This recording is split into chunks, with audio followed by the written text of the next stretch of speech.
bahwa persoalan seni mereka katakan bukanlah persoalan estetika semata-mata, bukan persoalan bahkan bukan persoalan seni itu sendiri.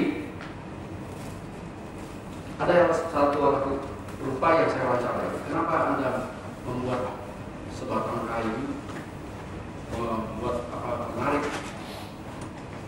pohon yang ditebang, kemudian dia hancurkan, kemudian dia tarik, dia betot-betot itu, pamerkan di dalam atau dijadikan sebagai barang seni rupa. Di balik pemikiran itu dia menyampaikan bahwa sesungguhnya persoalan seni rupa bukanlah persoalan sekedar kita melupakan, tapi juga kan saya melibatkan banyak hal. Setiap kita melupakan sesuatu, saya melibatkan banyak unsur, tenaga, keringat, bahan. Itu bagaimana saya membuat patung itu bukan bagian dari persoalan bagaimana patung itu jadinya, tapi bagaimana saya membentuknya itu juga bagian dari persoalan seni rupa. Jadi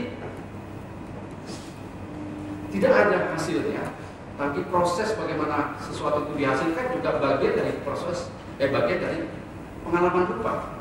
Nah, ini yang harus saya sampaikan kepada Anda semua, bahwa ini bukan soal wujud itu sendiri, soal pengalaman merupakan, soal bagaimana semua proses perupaan itu adalah terjadi bukan dengan sendirinya. Jadi dia memberikan satu pengalaman baru tentang pengalaman merupakan sesuatu yang melibatkan banyak unsur. Nah, kenakalan-kenakalan ini yang saya banyak lagi. Misalnya, kalau kita berbicara tentang media mereka, segala media yang berbentuk, berupa, dan bisa merupakan sesuatu, bukankah bisa digunakan untuk seni rupa? Ini kejadian ini saya amati tolong keluar. Dan saya wawancarai mereka bilang begitu. Kalau segala sesuatu yang bentuknya ada, yang rupanya ada, itu adalah media seni rupa. Jadi salah seorang seniman membakar karya. Api itu adalah rupa cahaya, dan seni rupa adalah bagian dari berhubungan dengan masalah, berhubungan dengan masalah. Ini karya-karya yang dibakar, efek dari pembakaran itu juga rupa. Sampai sebegitu jauh, sampai sebegitu nakalnya, dan kita melihat ini, kita bertanya ini sebenarnya mau bawa kemana? Keseluruhan. Tapi pengalaman saya selanjutnya ketika melihat para seorang pematung yang menggunakan ini, kalau tadi di sebuah proses eksperimentasi, penyempurnaan ternyata terjadi pada kurikulum berikutnya. Seorang pematung ketika euforia tentang politik begitu ramainya tahun 98, dia memamerkan karya yang mencerminkan sebuah efek dari keriuhan di tahun 98, sebuah patung yang dibakar, sebuah tubuh yang terbakar, dan itu memang dibakar, dan hasilnya saya kira luar biasa sekali, secara visual, secara sensasi, secara pengalaman apa yang dia dapatkan dan kita terima. Itu efek dari tadi itu api yang dibakar itu kepada unsur-unsur tekstur maupun waktu itu secara visual itu sangat berbeda dari pengalaman saya dari patung yang lain. Karena dia membuat patung tubuh yang tergeletak, yang kemudian dia bakar, dan dia bakar itu setelah kejadian pembakaran di sekitar ini, pemerkosaan segala macam. Jadi tubuh berdepan yang sebenarnya tidak dia bikin masukkan dengan api, tapi dia punya ide, mungkin dia pernah lihat ada yang dibakar di suatu tempat, kemudian mendapatkan itu, kemudian dibakarnya. Dan memang secara dari semua patung yang dipamerkan, patung itu ya berbeda hasilnya. Nah, penyempurnaan berikutnya memang kita lihat bahwa perkembangan di dunia teknologi, dunia digital, dunia komputer dan segala macamnya kemudian tidak bisa saya ikutin. Itu menghasilkan karya-karya yang ya bukan sekedar seni rupa dalam artian konvensional lagi. Kalau itu sudah masih saya bilang masih saya katakan masih dalam tahap konvensional karena masih menggunakan bahan. Ini sudah menggunakan pikiran yang dibawa dengan sibiron, dan Asikin Hasan sudah sangat canggih memahami. Jadi mereka berkarya datang ke sebuah tempat tidak membawa apa-apa habis dengan sibiron. Itu kita lihat dalam kamera-kamera yang terutama di dalam kamera-kamera terakhir ini di dalam ini banyak yang melakukan seperti itu. Lalu kode-kode serupa mengalami perubahan. Morfologinya, bahasa seni rupa itu, bahasa benda itu mengalami kecanggihan. Hermeneutikanya juga tafsir di dalamnya juga mengalami perubahan-perubahan yang cukup rumit. Yang saya kira ya kalau kita kaji lagi dari penelitian Nelson Mandela tentang media, memang rumit penelitian tentang persoalan media. Bahkan tidak sesederhana yang itu, banyak sekali persoalan. Semakin canggih setiap media yang digunakan, semakin rumit juga.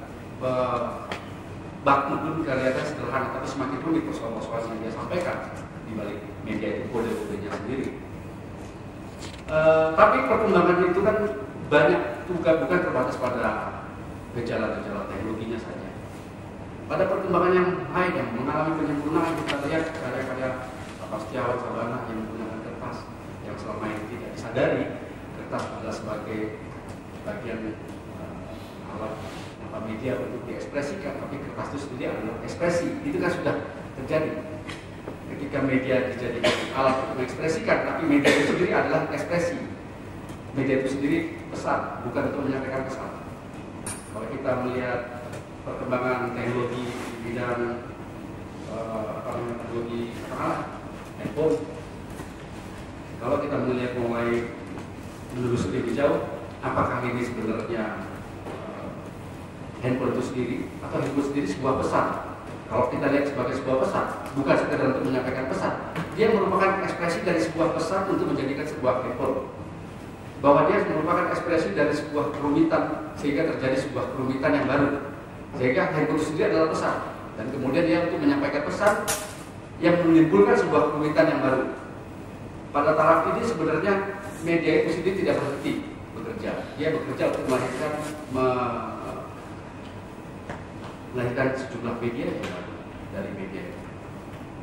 Jadi anak cucunya anak, kerabat-kerabatnya, teman-temannya anak. Jadi kalau kita melihat dia sebagai sebuah benda dan yang kita gunakan, dia sebatas SMS bagi seorang anak gadis remaja, dia untuk chatting aja SMS nanti. Tapi seorang teroris dia untuk membuat itu kan bom, tapi dia melahirkan sebuah pesan baru. Generasi dia akan melahirkan lagi pesan-pesan. Jadi handphone itu sudah hasil pesan yang sudah disampaikan pada kita. Nah begitu juga tadi media yang tadi kita lihat terjadi. Media itu kan kalau di grafis, saya ngomongin di grafis itu, cari kertas yang bagus, cari kertas yang bagus untuk berkarya supaya hasilnya bagus. Cari kertas singkong lah untuk untuk juga kayu, cari kertas ini untuk ini, cari kertas ini untuk gambar. Tapi Bapak Wawan atau saya sebut Kang Wawan menyadari kertas itu sendiri sudah hasil dari ekspresi. Kertas itu sendiri, kertas itu pesan. Kenapa sibuk-sibuk membicarakan soal kita memberi pesan lagi pada dia? Dari sendiri pesan. Dan bagaimana pesan yang itu sudah ada di medium ini diolah kemudian.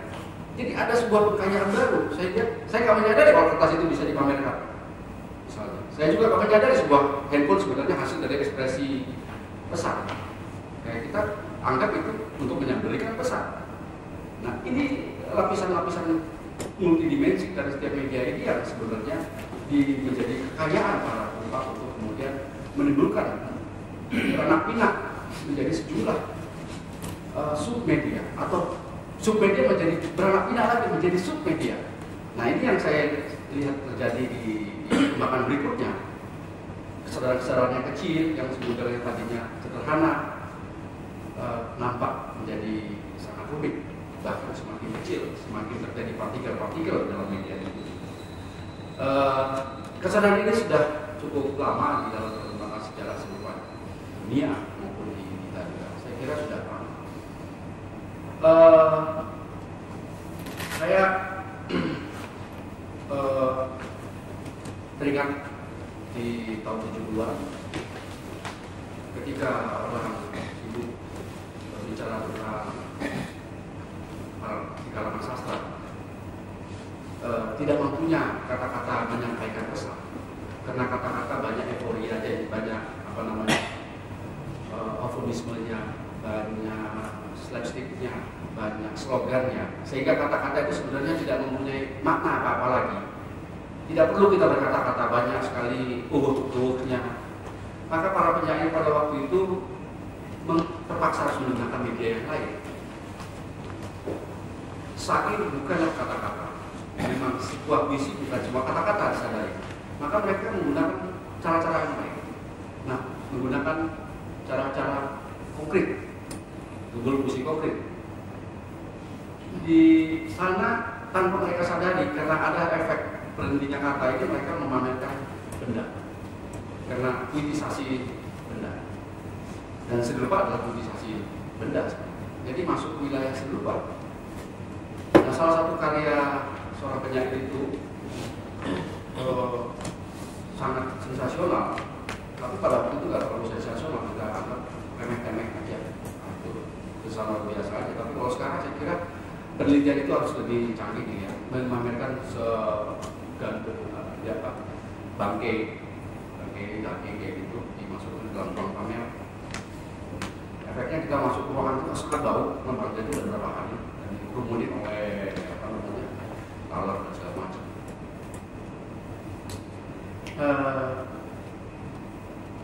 Kita nggak tahu apa yang harus ada dalam pikiran kita ketika belajar. Kita nggak tahu bahwa saat itu memang kita pernah aja waktu melihat menyaksikan kayak gitu. Tapi kalau kita pikir-pikir kemudian kita analisa lebih lanjut, dunia seni tidak hanya terbatas pada dunia mata dan telinga, tapi juga dunia bau, dunia suara. Dan sekarang kita lihat dalam penurunan yang lebih lanjut, unsur suara dilibatkan, unsur macam-macam dilibatkan. Dilihat dari apa yang terjadi pada waktu itu, mempuitisasikan puisi bisa dengan rupa, mempuisikan rupa bisa juga dengan kata-kata. Tapi di sana saya melihat bahwa kata-kata tidak cukup berhentinya dunia tekstual, akan selamanya akan senantiasa membagikan dunia visual. Ketika sekarang juga di mana-mana orang tidak percaya lagi pada teks-teks yang terjadi, sebenarnya kita karena disebut sejumlah dunia visual yang semakin rumit, semakin tadi partikel-partikel itu semakin banyak. Nah, ini yang sebenarnya memperkaya para seniman-seniman mutakhir ini. Kemudian untuk menelusuri, menggali, menggodoknya sedemikian rupa. Tapi apakah kemudian kita berbicara tentang media mutakhir terhenti pada kemutakhiran itu? Kalau kita lihat dari perkembangan-perkembangan yang ada, bukanlah semata-mata kemutakhiran itu disifatkan karena pada munculnya teknologi di dalamnya. Itu merupakan efek dari salah satu media yang mutakhir. Itu merupakan sebuah penandaan dari sebuah kemutakhiran. Tapi apakah satu-satunya jalan untuk melihat kemutakhiran pemikiran? Tidak. Dari situ saya kira juga ini yang perlu kita bedakan. Kemutakhiran di dalam pemikiran tidak semestinya atau tidak seharusnya memang dilihat dari benda yang dia gunakan atau dia jadikan alat.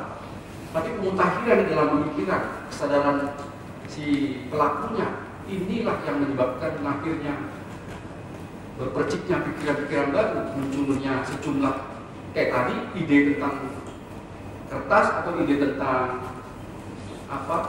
kambing yang dibusukkan, itu luar biasa mutakhirnya cara berpikir tentang bau, tentang apa yang dilibatkan bau itu sangat mutakhir.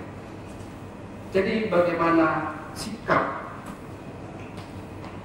dasar pemikiran dan pemahaman terhadap sifat-sifat citra, pemahaman memperlakukan media itu sendiri yang menyebabkan sesuatu akan memercikkan sekian banyak unsur lahirnya perwujudan baru, lahirnya khasanah kelupaan yang tidak. Saya misalnya tidak menganggap remeh pada lukisan. Di dalam perkembangan kita pernah lukisan dianggap remeh, tapi dalam perkembangan yang sama juga lukisan pernah sangat mendominasi. Tapi kalau kita lihat perkembangan media mutakhir dan bagaimana efeknya pada lukisan-lukisan yang sekarang, itu luar biasa. Meskipun dia masih tetap lukisan, meskipun dia tetap menggunakan media yang lama.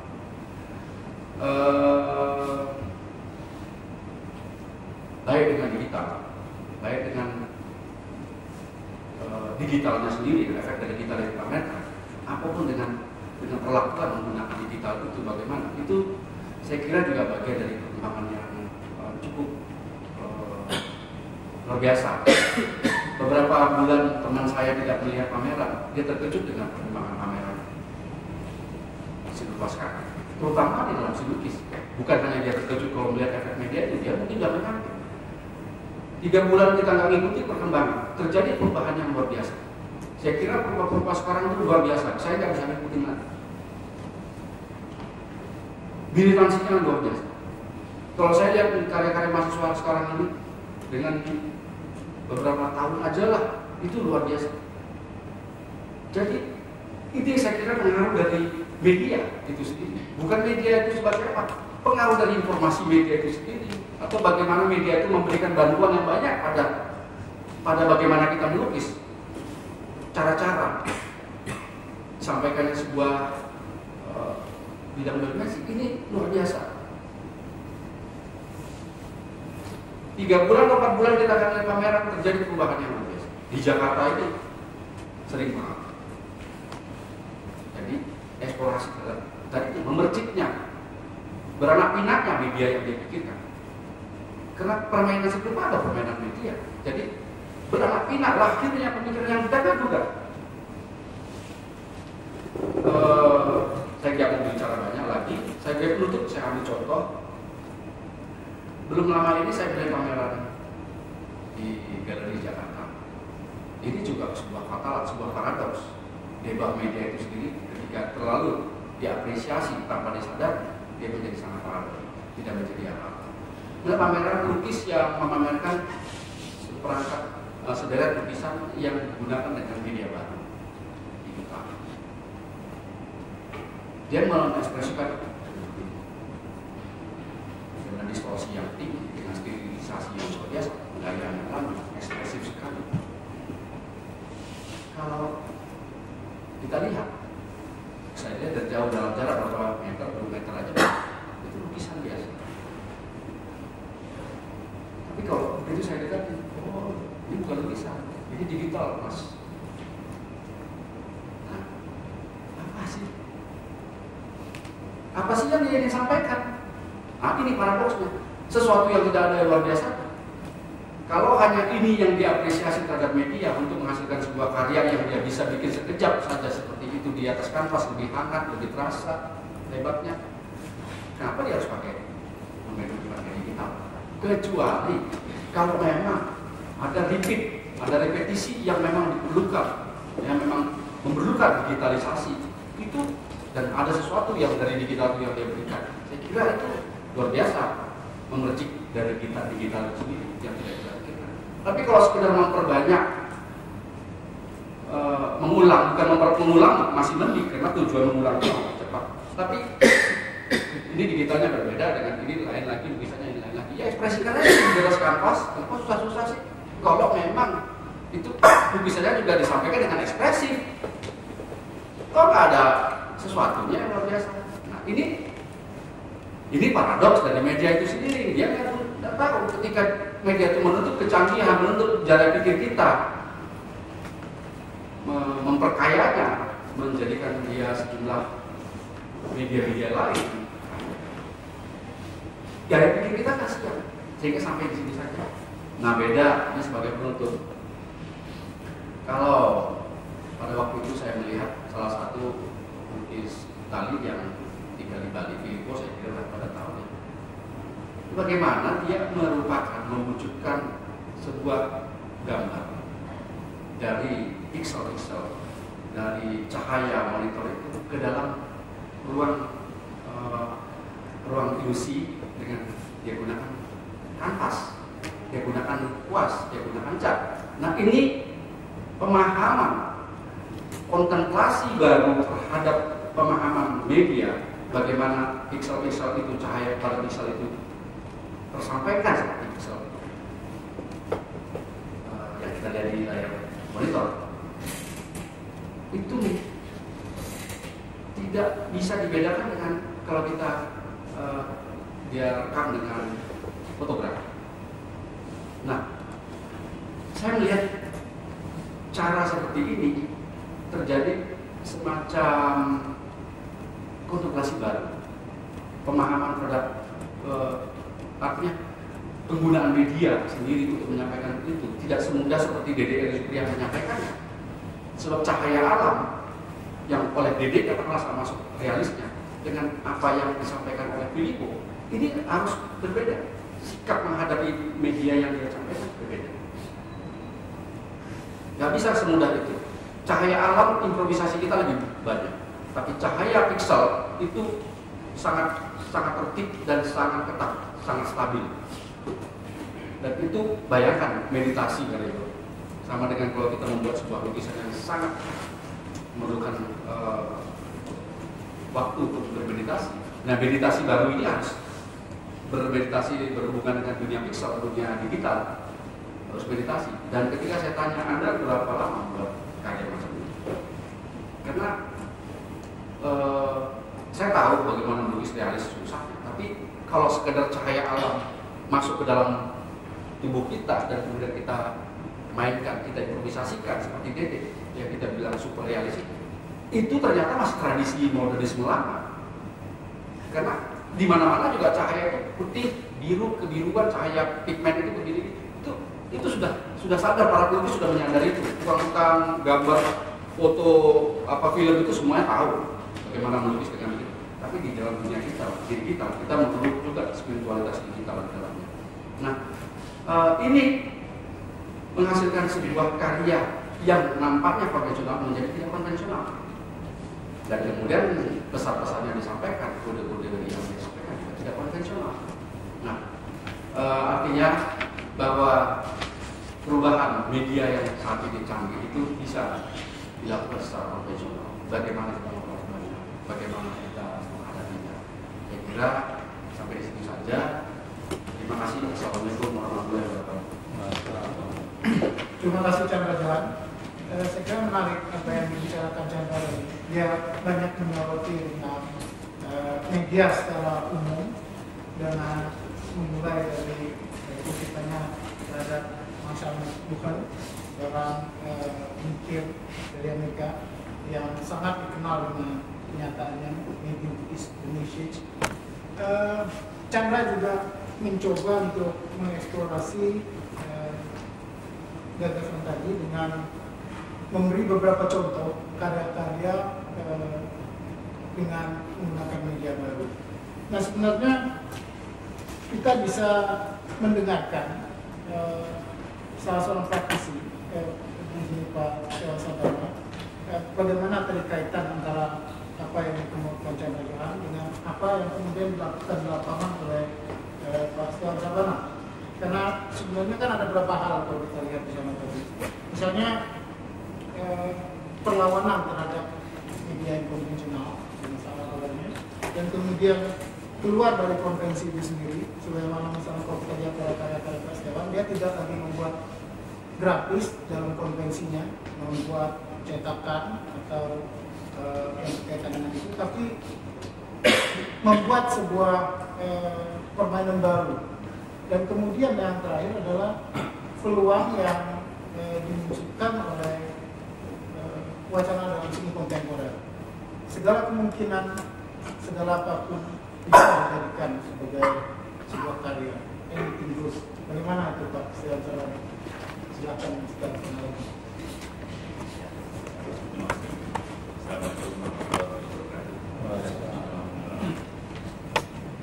pertama saya harus minta maaf karena saya tidak membuat hal mengingat ketika saya minta untuk hadir di sini menjelang saya berangkat ke Semarang. Jadi saya coba malam nanti itu saya berangkat ke Semarang dalam rangka persiapan pameran roadshow Budaya Kertas di Kota Semarang. Dua tempat di Semarang dan di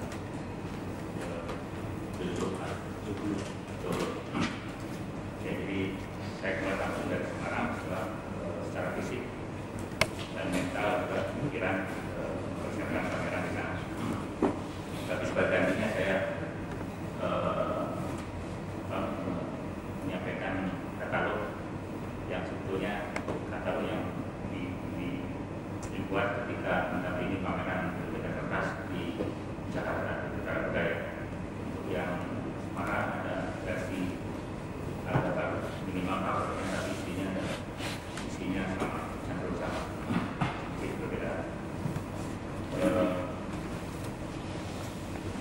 Ya saya kira ini bicara tentang kata mutakhir itu mestinya yang berbicara bukan seorang yang sudah berubah, mestinya seorang yang nampak segar, gitu ya, kemudahannya kelihatan supaya bisa langsung menyampaikan apa yang dari di masa mutakhir ini.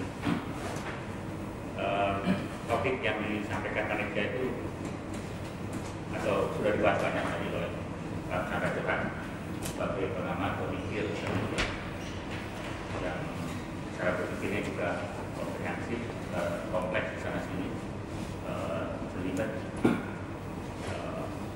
Tapi begitulah kalau pemikir biasanya filosofis dan sebagainya. Topiknya seni rupa Indonesia dalam praktik isu dan media terakhir masalah pilpres. Saya mulai dengan melihat ada empat kata kunci gitu ya. Pertama seni rupa Indonesia, kedua praktik dalam praktik juga, kemudian isu dan media, kemudian ada kata mutakhir. Jadi kalau sebagai teks seni rupa Indonesia tentunya secara sederhana ringkasnya bisa kita lihat sebagai sebuah setting dari sebuah latar yang kemudian ingin secara fokus ingin mencari tahu ada isu apa dan ada media terakhir apa dalam di masa sekarang. Jadi sebuah setting kesenirupaan di Indonesia itu, kesenirupaan Indonesia itu.